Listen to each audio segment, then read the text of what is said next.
Hi everybody, what is going on? Welcome to VR365. It's Sunday. It is June 7th. The time is 11:55 a.m. and it is time for a VR365 episode. Unfortunately, ladies and gentlemen, we are looking at a shiz show today. Not an extreme amount of preparation. I don't have a lot of things broken down, but you know what? I still have skills. So I will try to make something happen. I will try to whip something up. We'll try to cover some interesting things, and then it'll be over, and then I get to go on my merry way. So that's kind of what we're all about right now. I am surviving, ladies and gentlemen. Got to admit, this is a trying time for you and for me. You know, here's a wonderful drinking game, by the way. For those of you at home that want to get absolutely hammered, here's what you do. Every time a commercial comes on and immediately starts with, "in these uncertain times." Okay, if a commercial starts with, "in these uncertain times," you have got to take a shot of tequila immediately, okay? So watch a couple hours of network television. Every time they say, "in these uncertain times," "in these strange times," "in these unusual times," bam, just shot after shot after shot. You will be comatose in a real quickness, man, really quick. But yeah, so we're going to get into some VR365 topics today. And what we're going to start off, folks, we are going to start off with The Wizard's Dark Times. The Wizard's Dark Times is a brand new VR game that has dropped a proverbial bomb. Okay, so here's the thing about The Wizard's Dark Times. Actually, I should probably grab the Steam page and have that up so we can... The Wizard's Dark Times. We can talk about the price and all kinds of things. So, backing up on The Wizard's Dark Times. Actually, I'm going to let's switch over to the webinar for a quick second here. So, Twitch web browser. Hopefully this is operational, and it does appear to be operational. So, The Wizard's Dark Times, if you have not been paying attention, I've had this game ranked pretty high as one of the most wanted upcoming VR games. And one of the reasons I had it ranked so high is because I really felt like the studio, Carbon, that is, the Carbon Studio. And you've got to be careful with all these different developers because sometimes it's studio, sometimes it's studios, sometimes it's Carbon Games, Carbon Interactive. I mean, there's so many effing developers and so many different variations on names. It's kind of crazy, but this is Carbon Studio. And I honestly felt like these folks were on the verge of turning a corner and being one of the better developers out there, like you know, starting to improve and starting to make some moves. And I thought it was happening because like I felt like the Wizards Extended Edition, when it came to PlayStation VR and when it came to Oculus Quest, I thought they did a really good job of that. And they've had a number of different games now, and it's like every time you bring out a game and you have that experience behind you, you start getting better and better and better as a studio. And I felt like maybe these guys were about to turn a corner here, and The Wizard's Dark Times could be a real banger of a game. And it's a pretty big game, and it is now currently available. As you can see, this game launched on June 4th. The reviews are positive. Now, the price is $25, which that is a thing that you got to think about. If you're a studio that is dropping a game and you price it at $25, because here's the thing.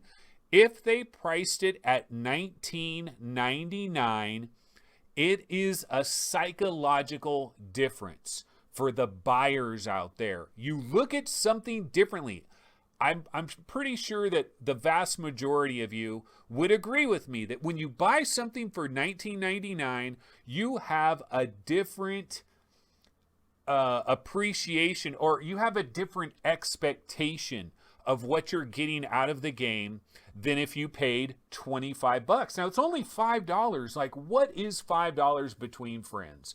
But it changes maybe it's like a subconscious thing. It's not even conscious. It's like a subconscious thing. It changes your opinion. So, and from the developer standpoint, I understand their side of the coin because they feel like when a game is brand new and has that initial level of hype, that is when they're going to get the most sales in the beginning, is when it's new. And so they feel like, look, it's hard to raise a price. You can always lower a price. So why not start out high? Then you can bring the price down. The other thing about the Wizards Dark Times is I was looking at screenshots. A lot of these are new screenshots that were not on the Steam page until more recently. It looks absolutely gorgeous. I mean, it looks incredible. You look at all these screenshots and you think, wow, this is the next Asgard's Wrath. You know, it's like Asgard's Wrath, move the hell over. Here is a new banger. So we had some hype there, and they do have a bundle. They do have a special bundle that will give you the original Wizards and the Wizards Dark Times in a combo deal. You can grab that for 35 buckaroonies. So I was pretty hyped on the Wizards Dark Times, and I was able to get a preview key for this game. Thank you so much, Carbon Studio, for providing that. And I got to admit that, so here's the bottom line. The bottom line, folks, is this is still going to be a first impression. Unfortunately, I just don't have enough time in Dark Times. I just don't have enough time in the game. And this is one of these games where my opinion of it seems to change almost with every single play session I experience. And so I'll kind of walk you guys through my opinions of this game as I first started playing it. My hype level was pretty goddamn high going into this game. For whatever reason, I had heightened expectations. Maybe that was unfair of me to have these heightened expectations, but I had them. Okay? Tough titty, said the kitty. So I started playing this game, and I got to admit, in the very beginning, I was pretty disappointed with what I had experienced, because basically I started playing it and I'm like, yeah, I can see what this game is doing. It's pretty solid. It's doing a pretty good job, but no, it's not that step up. Like, this does not enter the realm of Boneworks and Asgards and Pistol. Like this doesn't enter they haven't moved into a new level of developer. This game would be perfectly at home in 2018. Okay, so like if this game came out in 2018, 2 years ago, a lot of people would be ranting and raving about it. They'd be very impressed with it. But I don't know that this game is stepping up to the quality of games that we got in the back half of last year and very early in this year. Now, is it a crap game? Not at all. It's actually a very solid game.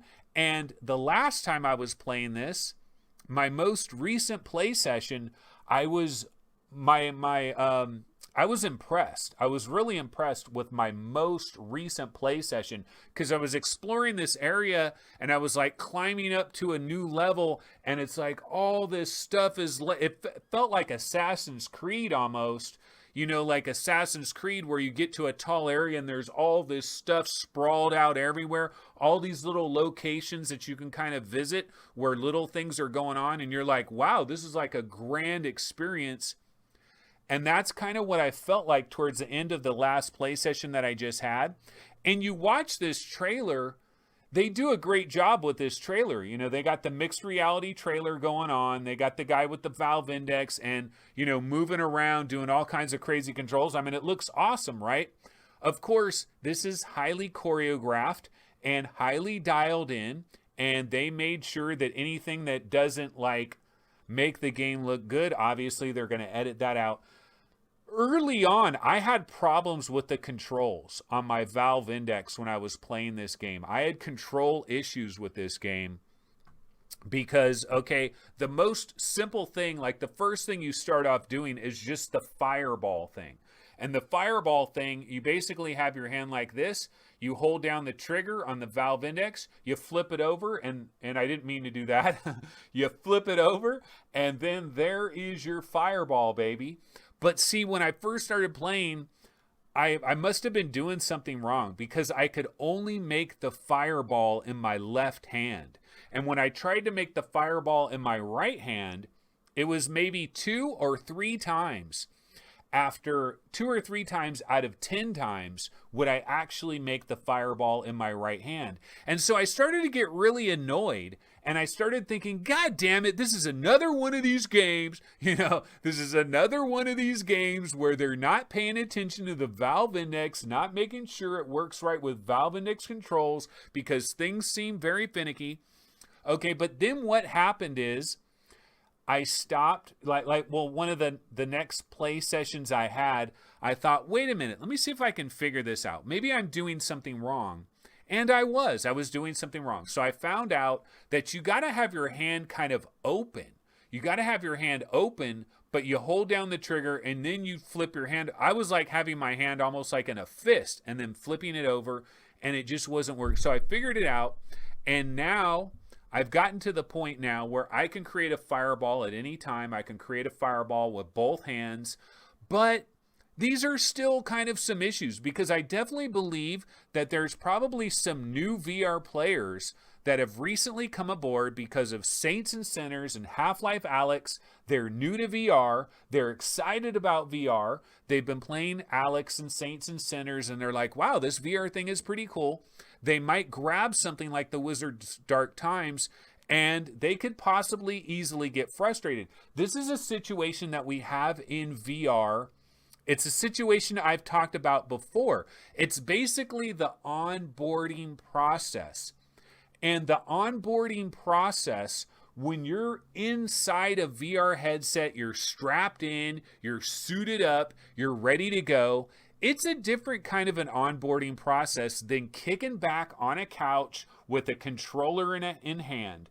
There's a difference to it because when you have a headset on, you're not necessarily looking right there. You might be looking over there. You might be looking over there. You might be distracted by something. You might be paying attention to something else. And then they're trying to give you like a tutorial and explain something, but you weren't really completely paying attention. And then now that explanation is gone and done, and you're moving on. Now, of course, you can go back into the options and you can look at the controls, and maybe you can, realize what the controls really were, and you can fix that. But the thing is, like now we're putting the onus on the player to onboard themselves, but you never had to onboard yourself in Pancake World. In Pancake World, the instructions would pop on the screen. You would see the instructions, and then you would hit the X button, and then the instructions would pop off the screen. And so now it's your fault, because the instructions are there. You hit the button, and then the instructions go away.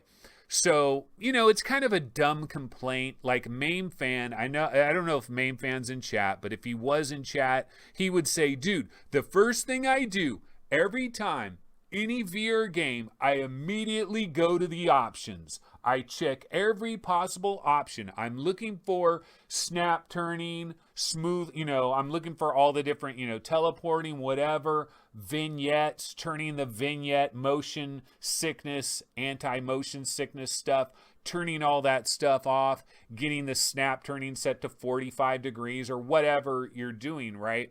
And he says, look, I go into the options every time. Now, that's something I probably should do, but I don't. And I don't know if it should be on, the onus should be on the player. I feel like we've got to get a little bit of a better way around that. But I have learned how to control this game better. And the cool thing about it is you do have a lot of nice controls to work with, like with your shields and with the different effects that you can do with your hands, and you can, create a lot of different things. I will tell you this, though. I believe that this video that we're looking at right now makes it look way easier, in my opinion, than it is in real life doing this. Now, when, the ice bow that you get, which is pretty cool, the way to do that is you stick both of your hands out, you hold down both triggers, you bring your hands together, and then there's the ice bow. the ice bow appears, and then you pull it back and you shoot your ice bow thing. That pretty much works most of the time. Doing the fireballs pretty much works most of the time. But there's a couple of other maneuvers. Like for me, the shield, activating my shield would work most of the time, but not always. And so there's a little bit of nitpicking with that. Graphics are pretty good. Where does this game fall down? Well, I'm not saying it falls down. Like, I don't know.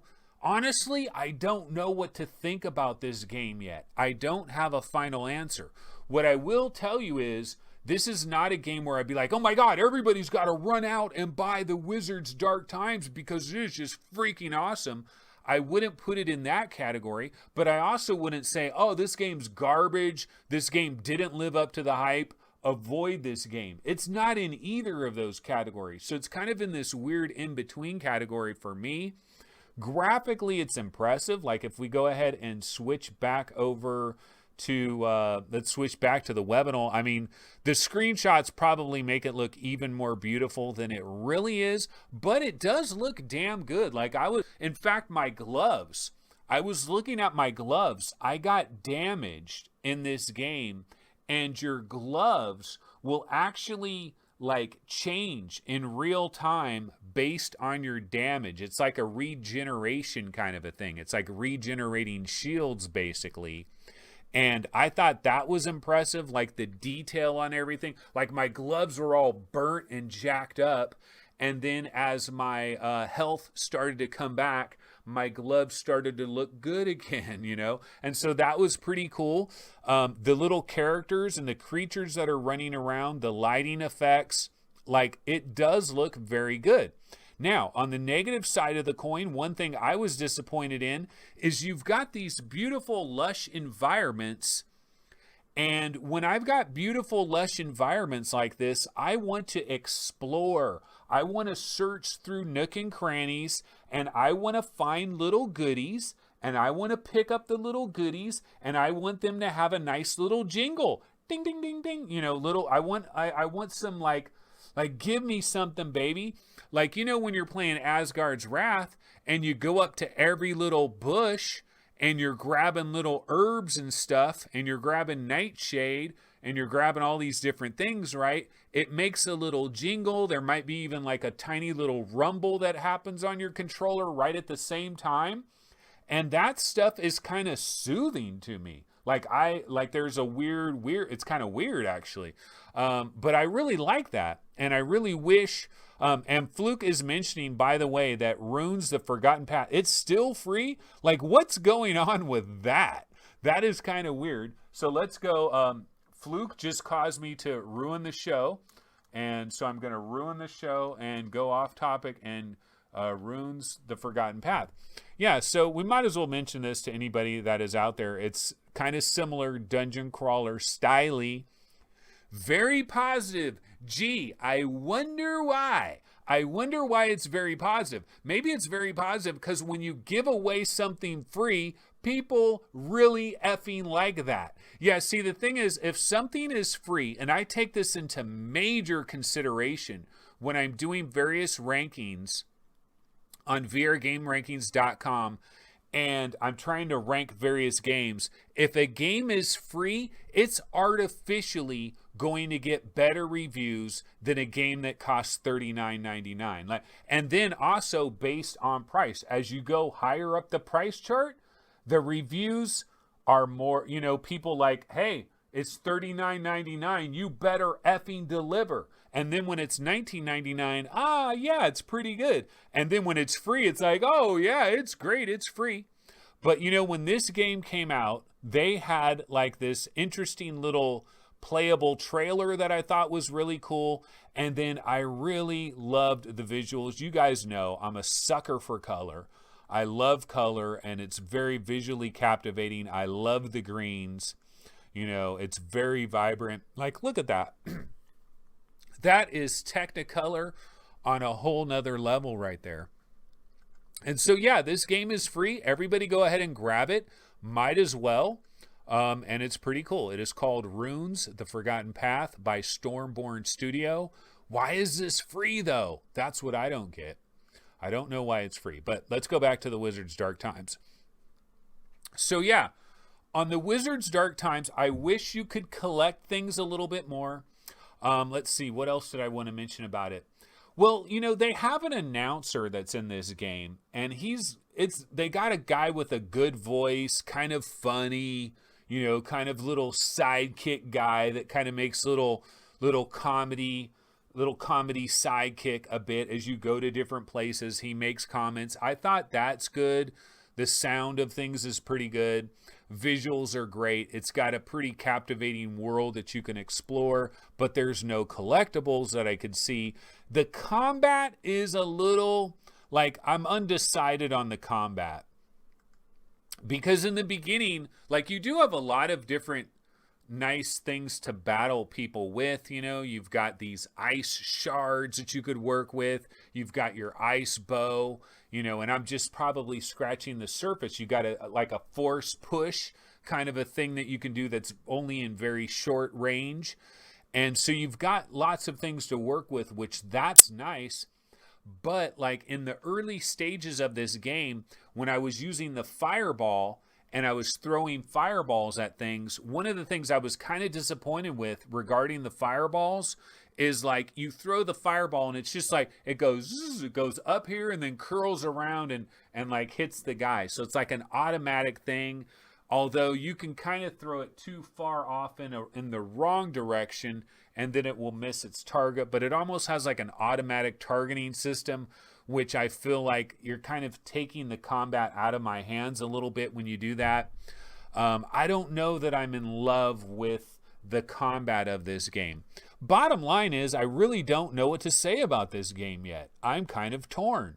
Graphics are good. It's a quality piece of workmanship, and it would be considered a really, really, really good game in 2018. But in 2020, we call it the Asgard's effect. Well, the Virtual Strangers coined the phrase the Asgard's effect. And Nathy on Twitter more recently was talking about not the Asgard. Well, he was talking about the Asgard's effect, but he wasn't calling it that. And he was saying, after Half-Life Alyx, after Saints and Sinners, the quality bar has been raised overall. And that's where this becomes a factor in these new games that are coming out. They're not up to that level. They're not up to the Saints and Sinners level. They're not up to the Boneworks level. I know Boneworks, some people argue back and forth about Boneworks. I really think Boneworks is pretty fantastic. In fact, talk about a game I need to go back to. I got so many games I need to go back to. Boneworks is one of them. But that is the Wizards Dark Times. So I will probably be talking more about this game in the future, especially as I play it more and more and get more of a feel on what I think about it.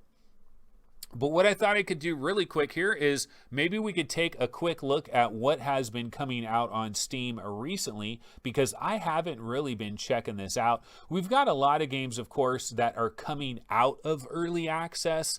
Stuff like Hotel R&R. This game's been available, but it's coming out of early access. On May 28th, it came out of early access now.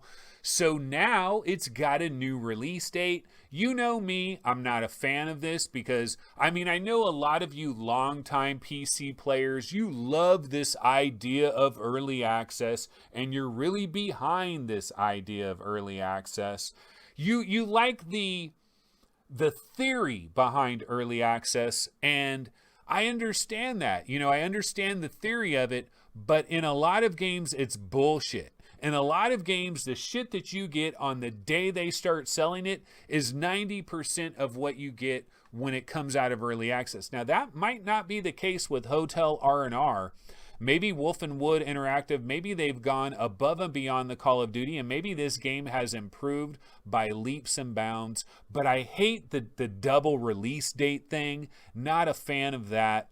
Tower Tag is out. That came out recently. A lot of people really into this. Very positive. I have not checked this out. Of course, I'm not much of a multiplayer guy, but that game is getting a lot of love and a lot of talk. What I should talk about, folks? War Remains, because I did receive a key for this, and I haven't talked about this yet. So I probably should talk about War Remains. I did try this. Now, you can see that the reviews are mixed on this.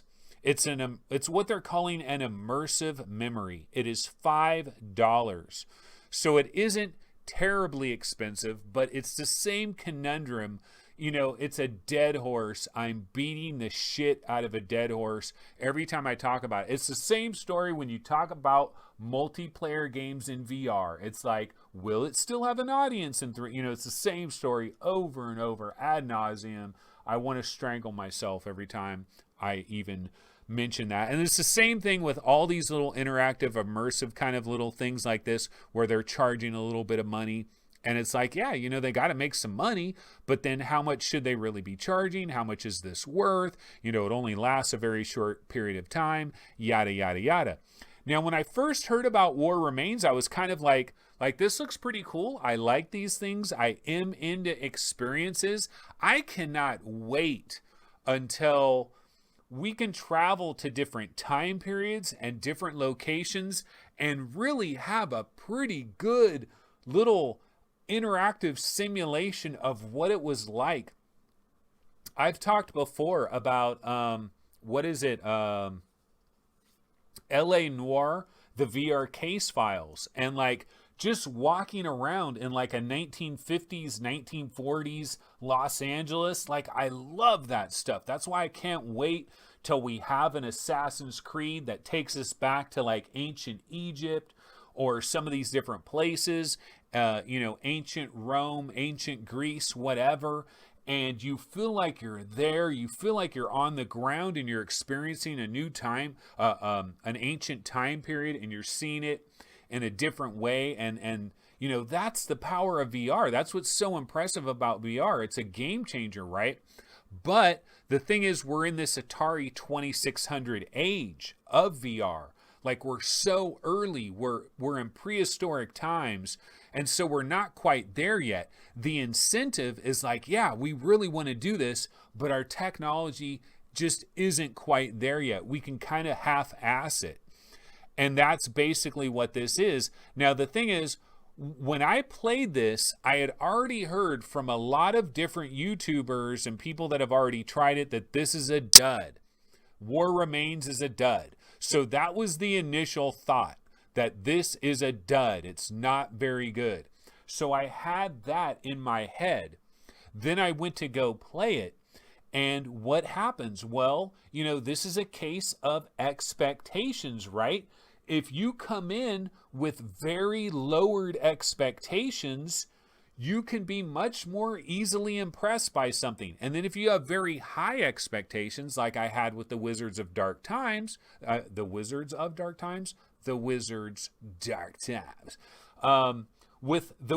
Dark Times, I had very high expectations. You come in with high expectations, and it's easy to get disappointed. And so kind of it swings both ways, right? I wasn't that freaking disappointed with this. And also Gamertag VR had mentioned that he tried it and that it's just so dark. You can't see anything. It's very dark. And when he was talking about that, what popped into my mind immediately was like the current VR technology that we have from a standpoint of trying to do dark. It's not very good at that. You know, the Mura problem, the green star fill that you'll see often when things try to go into pitch black darkness or very black. It's very gray. But honestly, I was actually surprised that this wasn't that bad when it went dark, at least not for me. Like, I thought like I was really expecting it to be really off-putting and green star-filled and like really taking me out of the experience whenever it had a lot of darkness in it. But actually, I thought it did a pretty good job. Like, I actually wasn't that disappointed by that. It was very short, and I don't think it like it didn't put you in the experience enough. It's cool. It's decent. This should probably be like 99 cents. You know, maybe we eventually need to get to a place where stuff like this is 99 cents so that you're given $1, which isn't much at all, but you're given a little bit of something, and you train people.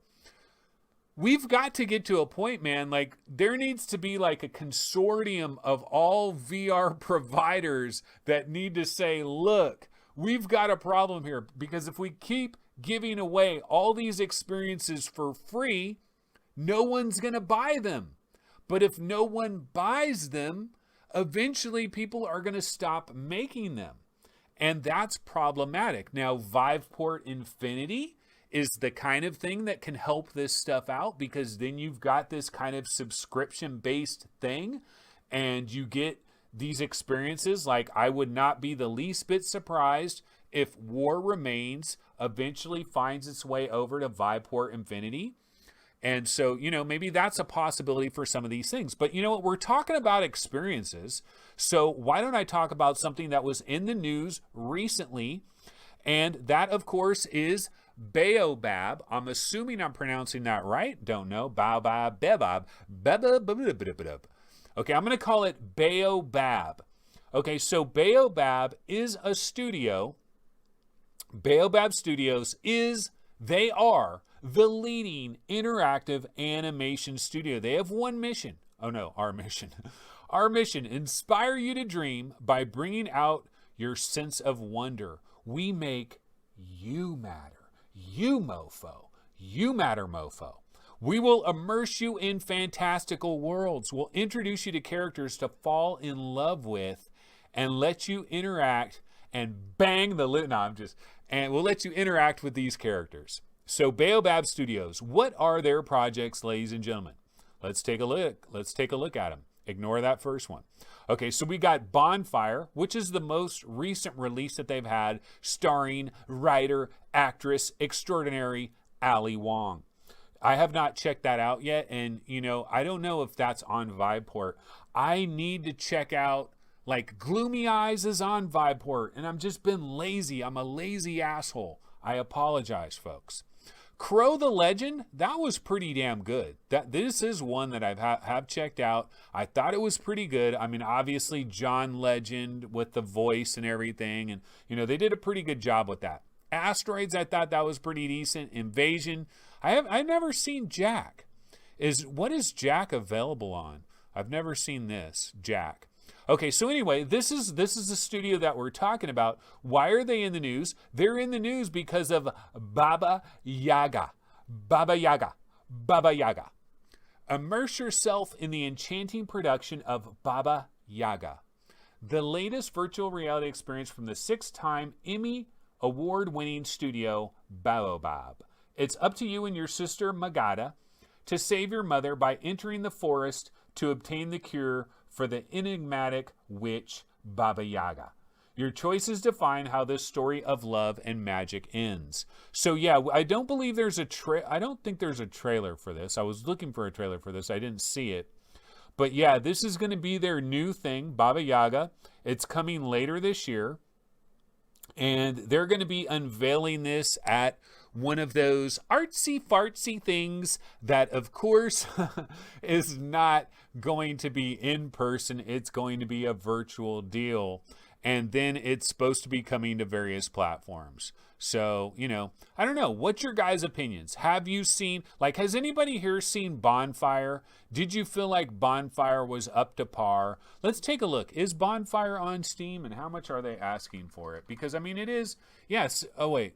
Here it is, Bonfire. So, they're asking for $5. And question of the day time, if we were to go back and let me grab my little question of the day thing. This is always an interesting question. I've asked it before, but if you're watching this right now on YouTube, go ahead and leave a comment after the fact, and maybe on the next episode, I can revisit some previous comments that people have about this. But the question that I do have is, what do you believe is a fair price for something like for something like Bonfire, for something like The War Remains, these different kinds of experiences, something like Gloomy Eyes, something like 1111, are you very price sensitive to this stuff? If you see that there's a price, do you just say, oh, hell with it? No way. This could be 99 cents. I'm not touching it. It could be $1.99. I'm not touching it. Do you ever buy any of these things? Have you ever bought any of these things? Have you bought spheres? Have you bought Dispatch or any? There's some interesting stuff out there, man. There's some good stuff out there. Or also, have you possibly subscribed to Viveport Infinity so you could check out this stuff in buffet style? Maybe subscribe just for a month, and then you get to check out all these different things. You kind of go whole hog on it and then end your subscription. There's other possibilities like that. Let me go ahead and check out chat though and see what some people are saying in chat in regards to this. So I'm going to go ahead and bounce back over to this screen here. And let's see, Gaming Science Teacher. Well, Mepper40 says, I like the Baobab shorts. And DL Gilbert 1 says it is currently on Infinity. Oh, War Remains is already on Infinity. So look, a perfect example, folks. Those of you that did not grab Viveport Infinity when it was like a hell of a good deal for an entire year, slap yourself. Slap yourself. You deserve it. You absolutely deserve it. Because I bought Viveport Infinity. And you know what? We should support Viveport Infinity because it is an incredible product. It is a great product. If you are a VR nut job, it is your freaking responsibility to support Viveport Infinity and put pressure on Oculus, put pressure on Valve, put pressure on Sony to eventually think, you know what, we might need to have a Netflix of VR. Viveport Infinity is pretty goddamn awesome. I love it. I need to do it more, but I really do like it. Gaming Science Teacher says, oh, speaking of them guys, Crow, the Legend isn't on Quest, but you can see it in Quest on the Within app. And VR Spry Guy says, Baobab does good work. Crow is really good. Gaming Science Teacher says, oh, Bonfire is free on Quest right now. Speak of the devil. Oh, that's awesome that Bonfire is free. So you can save yourself $5 buccarinis. And you also can save yourself with Runes, The Forgotten Path. It is free. Go ahead, download that as well. Gaming Science Teacher says they wanted $10 for Bonfire on Quest at first, then it dropped to $5. And Mepper40 says Bonfire is great on Infinity. It's not something I would normally pay for. Nicole says, yeah, I don't think it's worth $5. Well made, if short, experience. King Hell says time sensitive. And Nicole says that really loved Gloomy Eyes. And I do need to check out Gloomy Eyes. Mepper40 says $5 is okay. $10 was too much for me. It's hard for developers to make enough money off these things to justify the development effort. That's the problem that we're dealing with, folks. And that is the egg, the chicken crossing the road, whatever the hell they call it. But that's what the deal is. It's like, it's a damned if you do, damned if you don't kind of a scenario that we're in. Now, luckily, we are in the exploratory age of VR. And in this exploratory age, we do have a lot of companies that are willing to spend a lot of money as exploration and as basically like just in case this VR thing really becomes a deal, we've got to have some experience in it. We've got to jump on a few grenades for the boys. We've got to get some experience. We've got to dip our toes in these waters. And so we're lucky. We're in this era of companies dipping their toes in the water, but it ain't going to happen forever. If these places can't figure out a way to make money with some of this stuff, it's going to go away. It's all going to go away, and I'm a little bit worried about that. Fluke says, I got Infinity when it was cheap, but I barely made any use of it. That's okay, Fluke. Buy it again. Buy it again and forget about it. No, it is kind of voting with the wallet, though. And honestly, in VR, like I challenge anyone out there, what is a better deal? Like, what is the most insane deal you've seen in VR that is like everybody just has to do this? And for me, it was Viveport Infinity when it was like $22 for an entire year or whatever the hell it was on that special deal. just a no-brainer, man. If you're a PC VR gamer, or if you even have I think you can use a Quest with Link and still be on Viveport Infinity, maybe. I'm not entirely sure about that. But if you have the ability to use Viveport Infinity, yeah, I know. Everybody's backlog is out of control. My backlog is out of control. I understand that. And like a lot of people are like, dude, I need to spend $20-something on Viveport Infinity, like I've got a hole in my head, because you know what? I've got a million games on backlog that I still haven't played. Anthony, you were just talking about Boneworks, man. You haven't finished Boneworks. You haven't finished Saints and Sinners. You haven't finished Espire 1. You haven't finished Asgard's Wrath. Yet you're talking about getting some other thing like Viveport Infinity, so there could be a million other games that you haven't finished as well. But you know what? Maybe Beat Blaster by Ivanovich Games is on Viveport Infinity, and maybe you play this game and it changes your life. And that's why Viveport Infinity is so goddamn important. But you know what, folks? We've got other stuff to talk about. So in the news, this is on a similar note. We are really into these experiences, folks. And there is an experience that is coming to the Oculi Quest tomorrow. This is coming tomorrow. It is called Ecosphere. And this is by Foria, and it's by the WWF, Worldwide Wrestling Federation. No, it's like worldwide something else. And I forget who narrates this, but there's a story about it. Now, the thing is, 360-degree videos are garbage on a stick. I think we can pretty much all agree on that, unless it's done by Felix and Paul, and every once in a blue effing moon, they do a 360 video that actually looks pretty damn good. But here's the thing, guys. These are not 360 videos. These are 180-degree 3D stereoscopic videos that might be kind of cool. You know, Ecosphere, this is coming to the Quest tomorrow. Let me see if I can find the news story on this. I believe it was over at, let me see, I'll find it. But yeah, I believe this is coming to, Ecosphere brings a VR safari to Oculus Quest next week. Yeah, let's go back to the webinar, and we can take a look at this. But yeah, this is the trailer. This is like the teaser for it. I'm not sure if this is free or not, but I believe it is coming to the Oculus Quest tomorrow. It is called Ecosphere. So let's go ahead and bounce back over to our webinar. Ecosphere brings a VR safari to Oculus Quest next week. Okay, it says this series of VR videos recorded in 180 degrees 3D comes from Foria. The app offers several encounters with exotic wildlife from across the globe.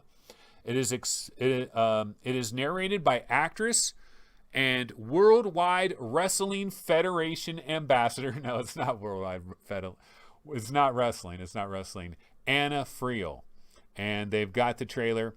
And Ecosphere takes you to the jungles of Borneo, brah, the savannas of Kenya, and the coral reefs of Racha.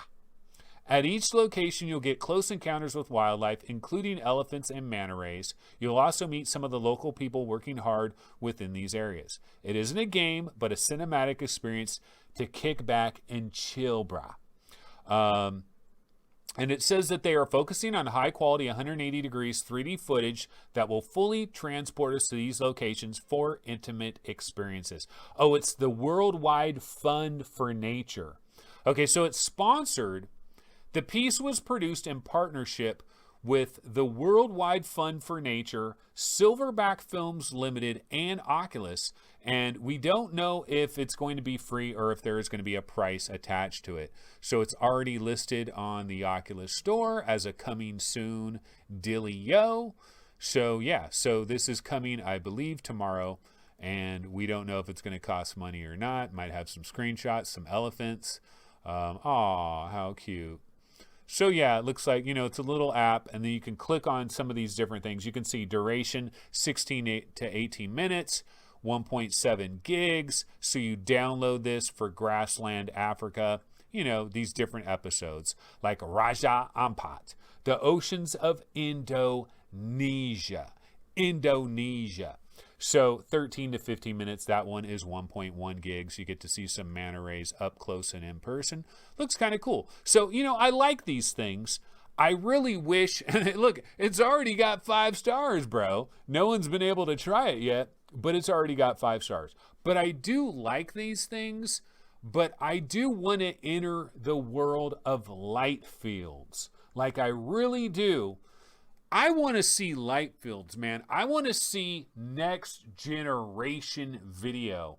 I like, how we had like regular TV and then we had like widescreen. Like, do you guys remember when the X-Files was widescreen and 720p? And like, do you guys remember when some TV shows had like little Dolby surround sound? And it was like, oh, it's a whole new era of entertainment. And then we got the first wave of high definition.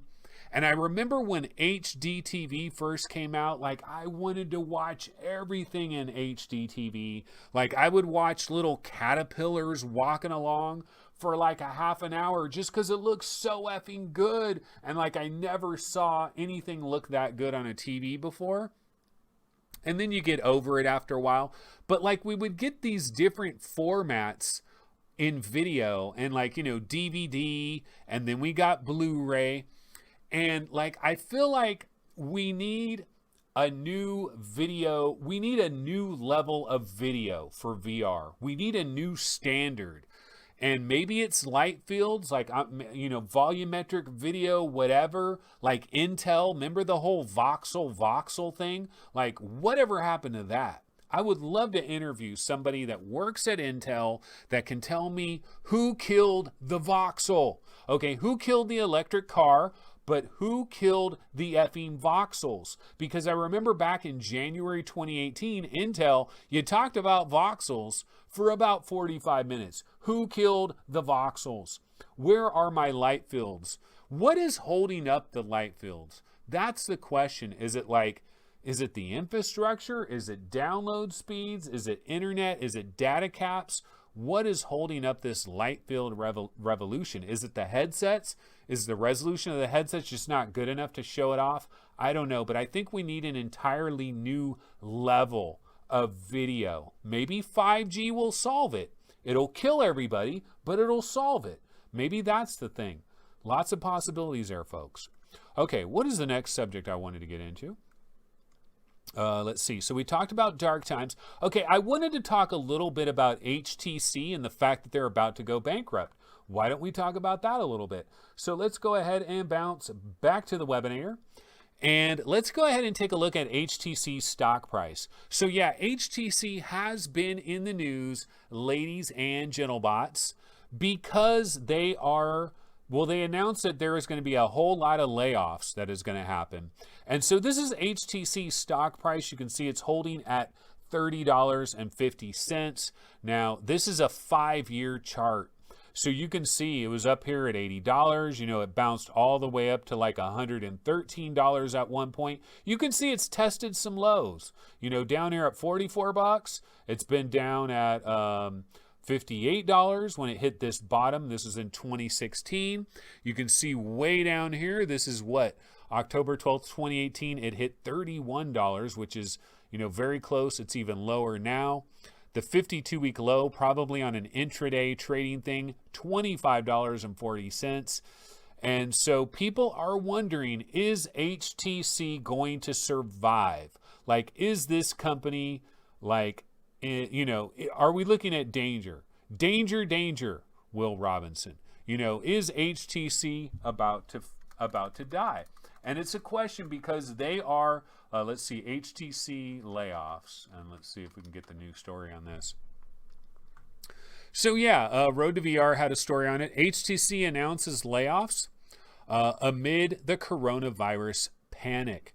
So HTC has confirmed that it's laying off staff in order to streamline its business amid the coronavirus 19 pandemic. And like many companies, we're seeing impacts from COVID-19 and global economic conditions. HTC has continued to work to reduce expenditure by optimizing optimizing processes, practicing cost control, and seeking prudent uses of new technologies. These efforts have brought forth positive results, such as continued growth of gross margin of our primary products. However, HTC remains under tremendous pressure. You don't say. Yeah, they are under incredible pressure. In fact, I remember just a couple of years ago, I believe there was somebody speculating that HTC could run out of operating cash by late 2020. This was a couple of years ago. So now we are into late 2020. I don't think they're necessarily going out of business this year, but they are in danger, possibly early next year. They might not be long for the world. And, you know, I'm in a Facebook group that is like VR arcades, because at one point I was actually considering doing a mobile VR arcade business, and thank the heavens that I backed out of that thing and I decided, no, and I didn't do it. Like, I was super close. I was so very close to like getting started with a mobile VR kind of a deal. And with the coronavirus thing, it's killing a lot of VR arcades. A lot of VR arcades are going to try to weather the storm. It's debatable whether or not they're going to be able to weather this storm, and whether they're going to be able to survive, whether they're going to be able to make enough money to make their monthly lease payments and insurance and all of that. It's pretty harsh. But I'm a member of one of these Facebook clubs that's about VR arcades, and one guy was mentioning, do I buy a lot of because I use a lot of HTC products in my VR arcade. Should I continue to do this? Because if they go out of business, then how do you get replacement parts? How do you get stuff repaired? You know, it could be disastrous. So some VR arcade owners are wondering about HTC. You know, where are they going to go? I mean, I hope, Viveport, man. Viveport, right? Like, I don't want Viveport to die. They better spin Viveport off and let somebody else take Viveport. That would suck. Like, I wonder, that would suck. It would suck if Viveport died, for sure. Okay, let's see. What else do we want to get to? So we'll go back over here. So yeah, HTC is in a precarious situation. They've been in a precarious situation, actually, for quite some time now. But, hopefully they will survive. Okay, also in the news recently, probably one of the biggest upcoming VR game announcements that we've gotten recently. We haven't had a lot of really big VR game announcements. It's been a little bit quiet on that front, so to speak, but Project Cars 3, Slightly Mad Studios. So one of the things we found out, we got a beautiful trailer for this, and I gotta tell you, racing games, holy crap. Racing games can look so incredible in their trailers. They just look so amazing with the way they do the lighting. And really what it is, it's the camera angles.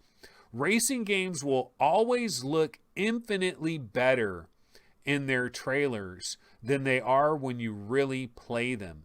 Because when you really play them, you can't play them from all these crazy camera angles, because like, I really like this nighttime stuff. I like the nighttime. Ooh, I like the shiny, shiny cars.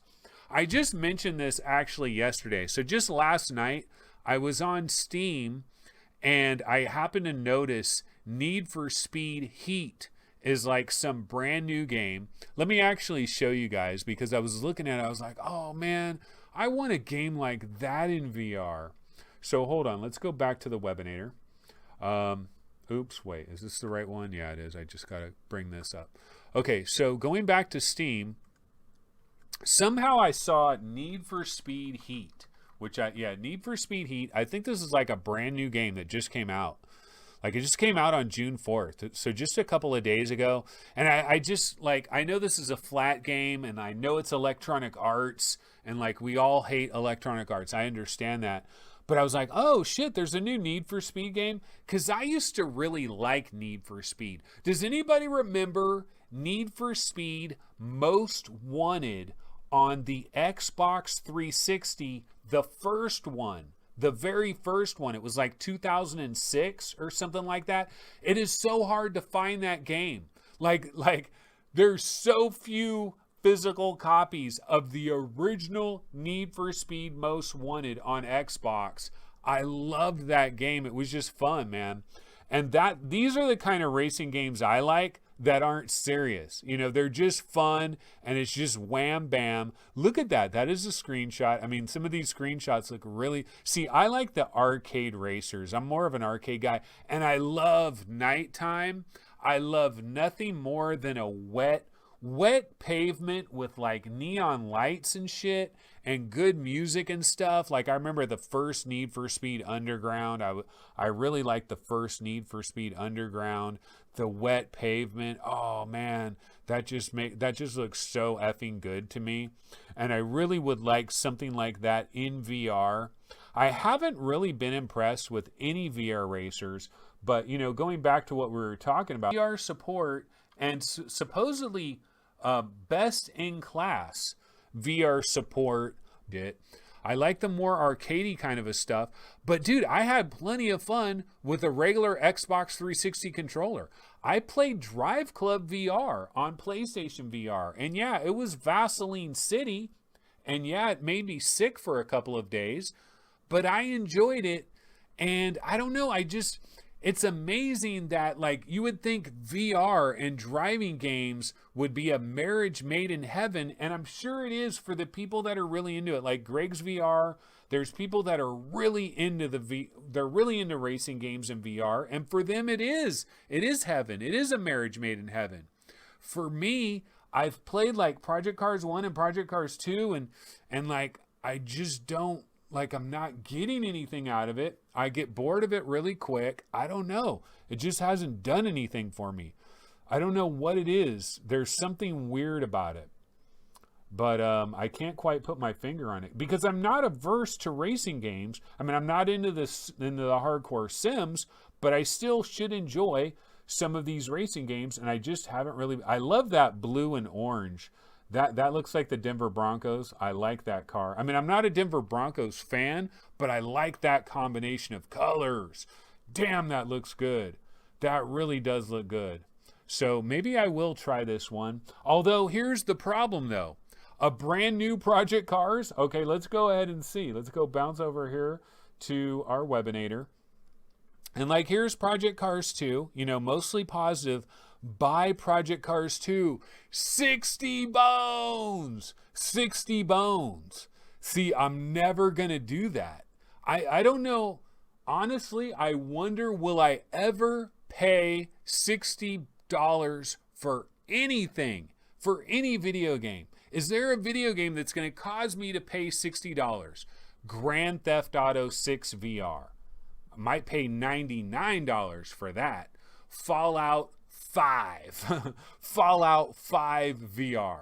Like, will I pay $60 for anything anymore? I just don't know. And see, it's a conundrum. It's a conundrum for like Slightly Mad Studios, because you hardcore racing nuts, you will pay the 60 bones. You will gladly pay the 60 bones. And you'll even pay the 90 bones, and you'll get that deluxe edition. But then there's all of us Joe Blows. There's all of us Johnny Walmarts that aren't really into this. We see $60 and we go running for the hills. We are not about to pay $60 anytime in the near future. Not going to happen. Now, somebody might say, Anthony, but you have Half-Life Alyx. No, I bought a Valve Index. It came with it.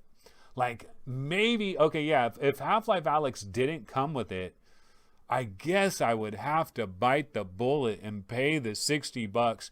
But honestly, it's been so long since I've been in the routine of paying $60 that it seems like a foreign concept to me. It just doesn't even seem like something I would ever consider. So it's kind of crazy.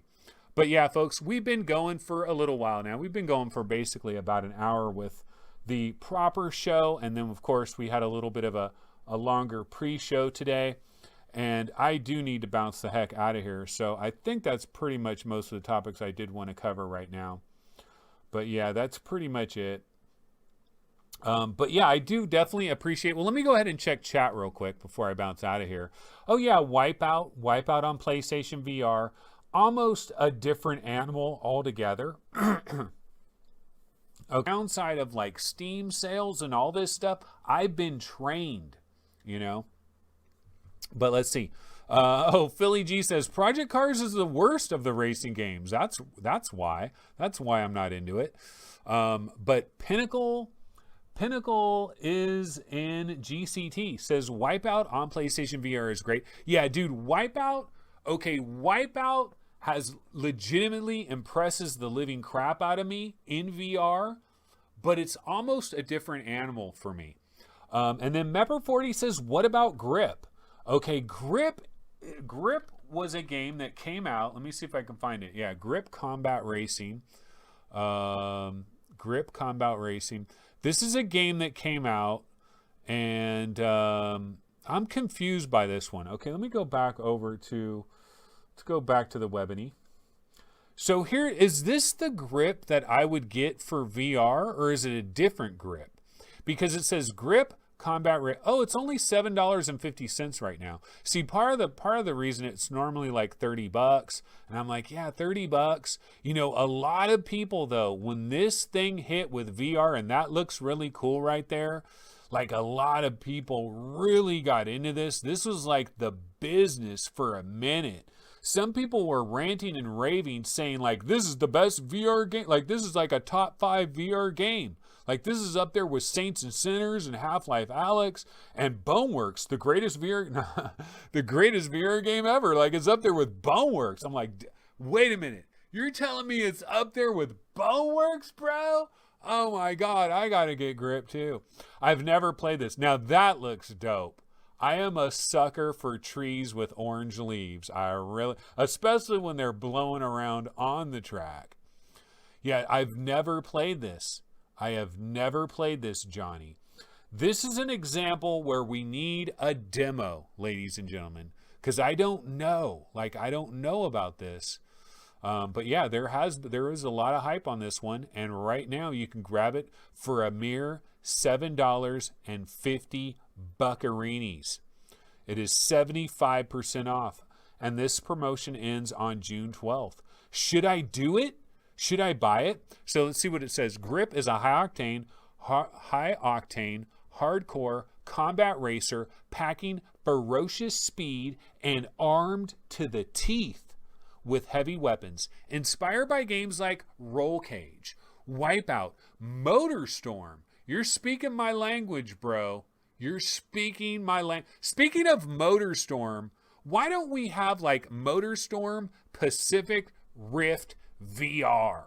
Like how hard, Sony, would it be to get that game running on PlayStation 4 VR? Because dude, that was like the system seller for 3D TVs. Does anybody remember the era of 3D TVs and MotorStorm Pacific Rift? And Star Wars Pod Racer. It's like nothing you've ever played before. In fact, we've got trees with orange effing leaves for that ass. And there's nothing more beautiful than that. So yeah, it does look pretty dope. Maybe I should try this. And yeah, you know, it's got, like, what is up with that dude, though? The expression on his face looks like he's taking a dump while playing Grip VR. But yeah, there is this, which I've been completely dumb about and don't know anything about it. But I was trying to check out some chat here. Okay, so Mepper40 says, what about Grip? I'm staying away from it because I would suffer VR sickness from it. Well, you don't know that for sure, do you? Philly G says, that is because Project Cars is the worst of VR racing games. Okay, yeah. Dirt 2 and the wheel is the shiz. See, that's the other thing. I've tried like Dirt 1 and Dirt 2. People raving up and down about these games. I don't something's wrong. There's a wire that was cut in my head. Something is not working right. Because the racing games just aren't doing it other than Wipeout. And Wipeout is not even really, I don't know if Wipeout's really a racing game. King Hell says, Forza and Burnout are joypad games. Yeah! I'm a joypad guy. Joypad, man. Like, joy is in the name. You're getting joy from the pad. Yeah, bro. And Wipeout is a joypad game as well, man. I don't need your wheel, man. I don't. And the other thing about the wheel, Anthony, you need a wheel. Okay, I got a wheel. But now I need to attach it to something. Because have you guys ever had a TV tray? Have you ever taken a TV tray and tried to put a racing wheel on a TV tray? I know all of us have tried it. In fact, I could probably do a Google search for it, and I bet you'd be hilarious. Okay, let's look. Racing wheel on a TV tray. Because we've all tried it, and it doesn't work. Racing wheel TV tray. It doesn't work. Images. Yeah, okay, so this is what I've tried, guys. Oh, see, he's got a big weight thing. He probably puts that weight on his TV tray there so it doesn't fall the hell over. But, like, that's the other thing. You can't just get a wheel. You need, like, some freaking 2x4. You need to have that wheel freaking mounted so it's like, oh, that wheel is there. That wheel ain't going. You got to do what this guy did. You know, you got to do what this fool did. And then look at, he made a construction down here. Oh, wait, we're not even on the right thing. Hold on. Sorry, folks. I'm not showing you guys what I'm talking about. Okay, yeah. So here's the TV tray. You know, here's the standard TV tray thing that everybody does. Oops. What did I do? Okay, here's the standard TV tray, you know, and he's got a weight right there. But yeah, you get into contraptions. Now you're starting to build contraptions. And so what this guy did, this was pretty smart what this guy did. So he's created the contraption that is holding the steering wheel firmly, right? And it's got enough weight. And then it's also got this square down here at the bottom, which what does that do? That protects the gas pedal and the shifter, braking, whatever. Because then that thing slides all over the place.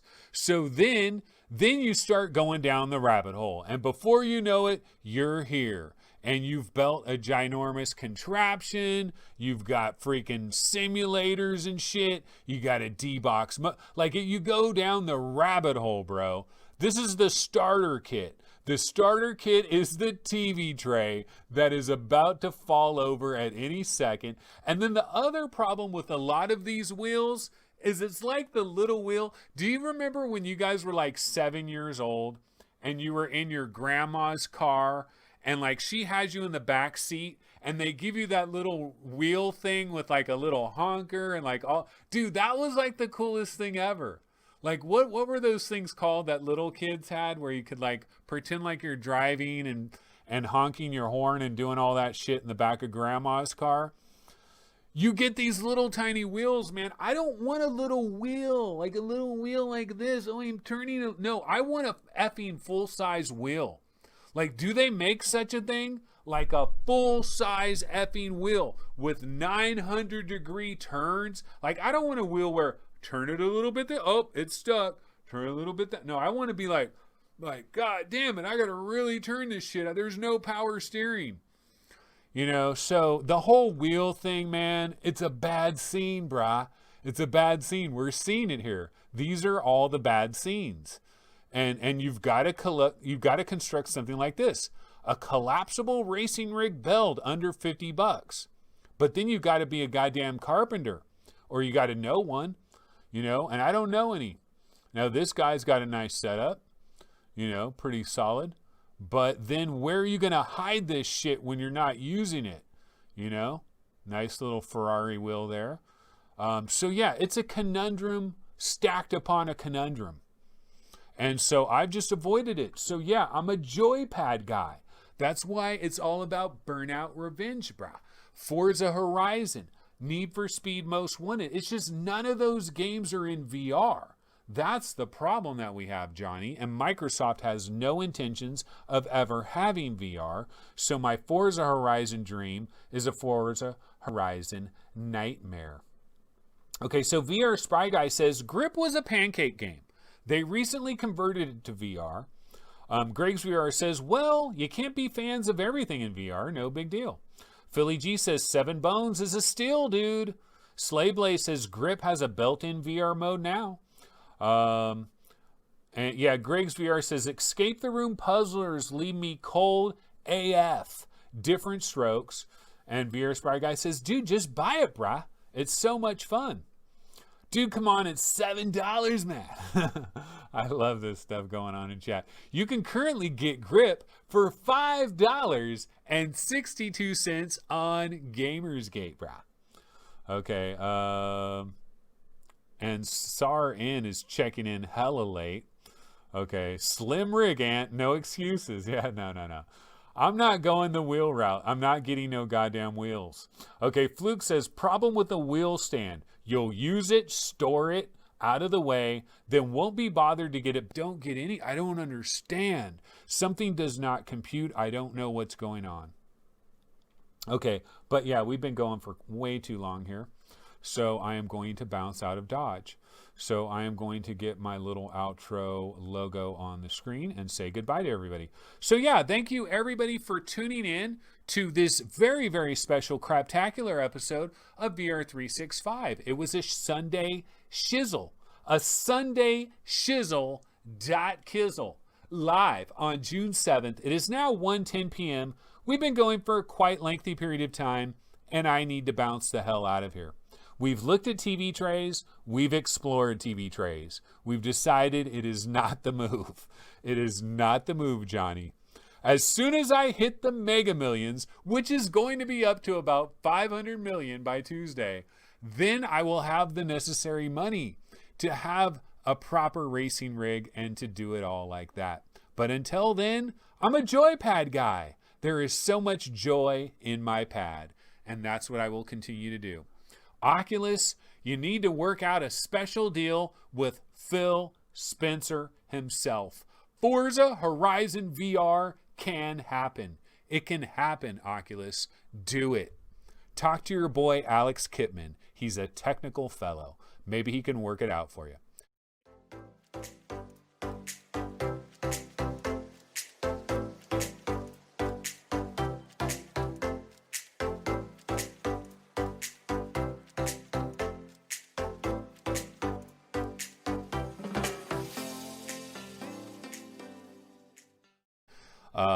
But yeah, it's going to be a shiz show today. I don't really have a plan. I wanted to do better. I really did, folks. I wanted to do better, but you know what? This is pre-show talk right now, and this will be edited out of the final version that ends up on YouTube. And so for those of you that are the Twitch faithful that come here live, I do appreciate it. Because you know you've got the VR link, which is going on at the same time. That was not a strategy that we planned for. You know, we never planned for that. I've been doing this show at 11:30 on Sundays on Twitch for quite some time. And, of course, Gamertag has been doing VR link for quite some time as well. And it just ended up that way that we end up overlapping each other. But there's just so many shows. There's so many different VR creators and shows. And probably every single day, there's multiple new VR channels that probably are popping up every single day. And so someone is always going to be stepping on somebody's toes. There's just no way around that. But I really do appreciate the Twitch people that show up, the small handful of Twitch people that show up and check this show out live, because those are the real fans of this show. And for those real fans, I'll give a breakdown of what's kind of been going on and why we're looking at a shiz show today. And it's really the same old story. It's just I'm working a lot of hours. Like Monday through Friday, I'm working 9.5 hours a day, which isn't that ridiculous. You know, it's not that ridiculous. There's people that work 11 hours a day. There's people that work 12 hours a day. I'm working 9.5 hours. Of course, I have to drive to work and I drive back from work. And it is a commute. It is a commute in both directions. And then also, I do an exercise routine. Might not look like it. I've been trying. You know, when you start to get to be an older gentleman, Like I am, you get past that middle age point and you start to move into the back nine. I got to tell you that it is very difficult to try to stay in shape, to get in shape. You got to do harder than the average person. Like if I was in my 20s, it'd be so much easier to try to get into shape. When you're a lot older, it's harder. But what I've been doing is every other day I do this like 1 hour and 10-minute workout. And so it's like I'm working 9.5 hours. Then I come home and the first thing I got to do is this workout, because if I don't do it right away, I'm screwed. I have to do it right away. It's a habit. I've figured it out.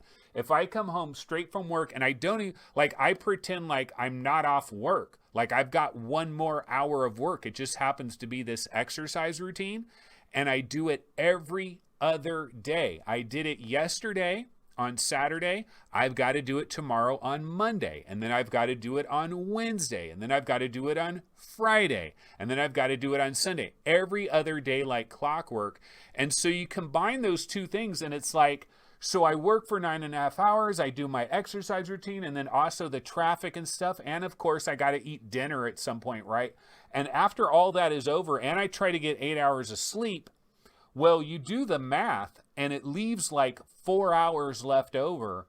And sometimes I just want to vegetate, man. Like sometimes I just want to kind of like be a couch potato and just kind of like absorb my body into the couch. Like I'm not even like super excited about playing VR. It's also hotter now. It's sweaty. Well, the temperature in Sacramento has kind of been all over the map. It's a little bit cooler lately, but we were in the 100s. Like earlier this week, it was like 104, 105 a couple of days. And so then you've got the heat factor on top of it. And then, of course, there's what's been going on in the outside world, which, let's face it, folks, like, I think it's affecting everybody, what is going on in our world right now, because it's like 2020 is one of the weirdest years ever. It's got to be the weirdest year in my life. I don't know of a weirder year. There may have been a weirder year. Well, I mean, maybe when I was 15, that was a weirder year. But yeah, no, this has got to be one of the weirdest years of my life. And it is a combination of a lot of different factors. But like the coronavirus thing, I mean, obviously that's been a huge thing all year long. And then what's recently happened with the George Floyd thing, all the protests that have been going on. And here in Sacramento, we had a problem. I forget which day this happened, but when all the looting and the riots and all of that jumped off, there was a night here in Sacramento where it got crazy downtown and people smashed up all kinds of businesses that had nothing to do with anything. I mean, it's an unfortunate thing. I mean, there's no easy answer to all of this, but we are in strange times. It is strange times, like period dot, and do you remember this year, guys? This year, the Pentagon, like, officially released a video saying, like, this is an unidentified aerial phenomenon or whatever they're calling it, right? Like, the Pentagon basically released an official UFO video saying, we don't know what this thing is. It's a physical object that's moving around. We don't know what it is, and no one gives a damn. No one gives a damn. There basically was UFO disclosure in a way, in some sort of a way, and nobody gives an F.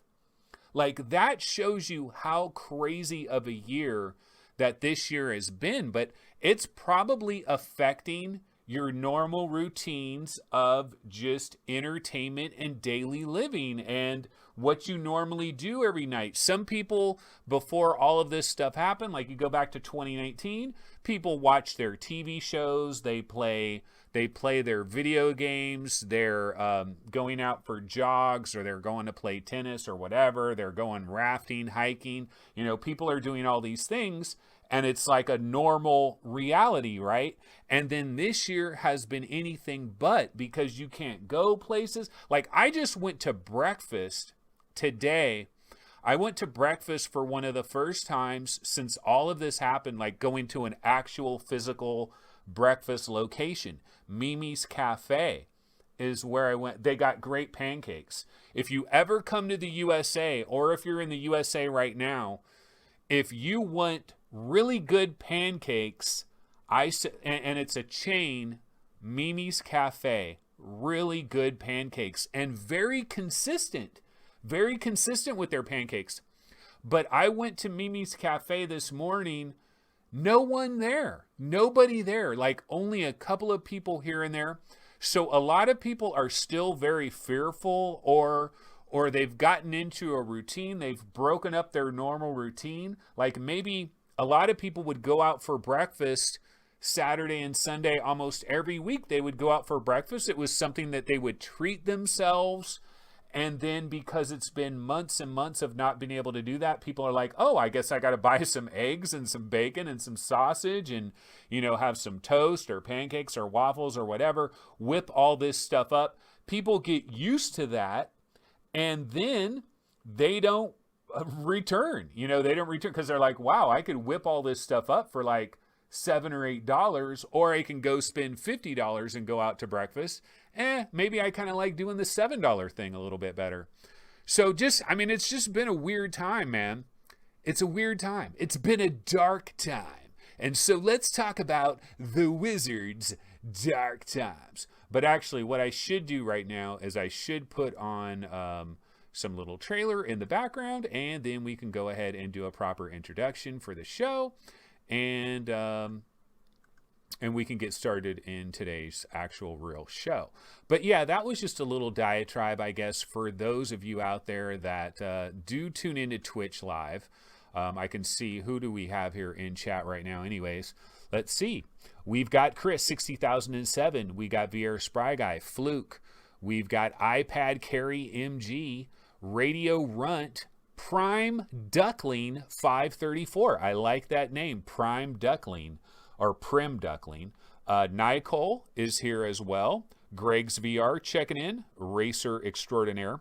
Greg's VR, by the way, just subscribed with Twitch Prime, has been subscribed for 6 months, currently on a 2-month streak. What about you, ladies and gentlemen? Gaming Science Teacher, subscribed with Twitch Prime, been subscribed for 11 months and on an 11-month streak. Gaming Science Teacher, congratulations. You have won nada, but you won some respect. Do you guys remember Jurassic Park when those two little kids were talking about something? They're like, I'll bet you this. And she's like, well, what am I going to win? My respect. The kid was like, my respect. Yeah, so you won my respect, Gaming Science Teacher. And I'm going back to the days of Jurassic Park, which that's special as well. Okay, King Hell subscribed with Twitch Prime for 3 months. And I just received a level 1 hype train emote, whatever the hell that is. But I have it, and I got it, and it's a choo-choo hype ghost, and I don't know what it is, and I don't know what I'm doing, but I just entered something. Choo-choo. Okay, it's Prim, not Prime. Prim Duckling, 534. Slay Blaze, also in the building. And Gaming Science Teacher says, my state pretty much opened up on Friday, and they released guidance for schools opening in the fall. Waffles for the win. iPad Carry says, waffles for the win. FF Franklin says, I love pancakes. And crepes don't get enough credit, though. Crepes is a straight up dessert, though. Like, I don't know, I'm kind of torn with the waffles and pancakes that come smothered with like all this stuff and whipped cream. Like, that is not breakfast. That is a straight up dessert. Radio Runt says Cheesecake Factory was off the chain link fence. It was full. There was a 1-hour standby wait. Wow, that's kind of crazy. Nicole says, well, to be fair, we talked about UFO video, or we talked about the Pentagon and UFO disclosure. It is kind of happening. Well, not really, but kind of. And Nicole says, well, to be fair, those UFO videos are not really anything special. Really? The best theory I've seen why the Pentagon bothered releasing it is they wanted to stop all the Freedom of Information Act requests because of those same videos got released earlier. I think they are something special. The people that debunk those videos, and speaking of this, I really do want to do an off-topic episode about UFOs, simulation theory, Bigfoot, Mandela effect, just all this like weird stuff that I kind of like and enjoy it. AI, artificial intelligence, the singularity, you know, all these crazy things, right? And I want to do an off-topic show. And Skiva has already said that he would love to be on that show. And I think Roots from Virtual Strangers is also going to be on that show. And I want to do that.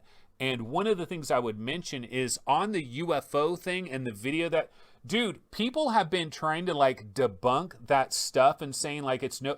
These are physical objects. They're saying that the video is lying. It wasn't just on video. It's on radar, man. This is the effing military. Are you telling me the military doesn't have advanced radar and doesn't know if there's a physical object that is moving or not, or if it's some kind of freaking visual anomaly? Like, you're telling me the military doesn't know that? Okay, no. The military effing knows. Like, this is, like, there's radar hits. It's a physical thing. Now, it might not be aliens, like, I'll totally admit that. It could be some kind of natural phenomena. It could be some kind of life form that we just don't know about that is in the atmosphere that very rarely is ever tracked or something. But, I mean, it doesn't need to be aliens. It doesn't need to be aliens from another planet. It could be interdimensional. There's all kinds of different possibilities, right? But it's a physical thing. Like, you can't debate that it's, or you're just saying the military is completely inept. You can say that. You can say but you can't have both. Either the military is just totally inept, or it's a physical item that is moving in our skies at incredible speeds that would kill humans if they were in. There's no way a human would survive inside there. There's no way a living organism would survive inside there. If it really was aliens, they would probably be basically robot avatars for the aliens, or possibly like some kind of AI thing. But anyway, that's a whole nother subject. I don't want to digress, but it just annoys the living crap out of me. So many people have such narrow world views that anything that could possibly disrupt their narrow world view, their brain simply cannot handle it. So their brain goes through like gymnastics, you know, basically to like figure out a way to like make it not it's the same thing that happens with Mandela effect. I've explained some Mandela effect things to certain people, and their brain, I've seen it happen where they literally shut down. Like they literally don't want to hear any more of it because part of it resonates with them, like a very specific aspect of it really resonates and hits home. And then it's like, oh shit, you've just violated my entire worldview. I'd rather just pretend that you didn't talk to me right now because I can't handle my worldview being violated. So you know what I'm going to do? I'm just going to shut down and ignore everything you just said and just try to completely forget about it. There's a lot of people that are in that boat. You know, they just can't handle anything like out of the abnormal coming in and being like a real factor. It's unfortunate. It's terribly unfortunate. It's one of the reasons I'm such a big fan of like Joe Rogan, because Joe Rogan as a human person is like one of the most open-minded people I've ever seen. And I think that's part of the reason of his extreme popularity and why dude got paid up the effing yin-yang, is because he's open to so many different viewpoints. He's willing to listen to arguments. He doesn't just shut down and get closed-minded so quickly. And I really appreciate that. I'm a fan of that. But why don't we actually get into a VR show? Because totally off the rails right now with the stuff that we're getting into. So let's go ahead and do a VR show. So I'm going to go ahead and do an actual introduction. And you know what? I might take all this stuff and have it as a bonus at the very end of our VR365 YouTube episode when this does go to YouTube. All right. So here we go. All righty.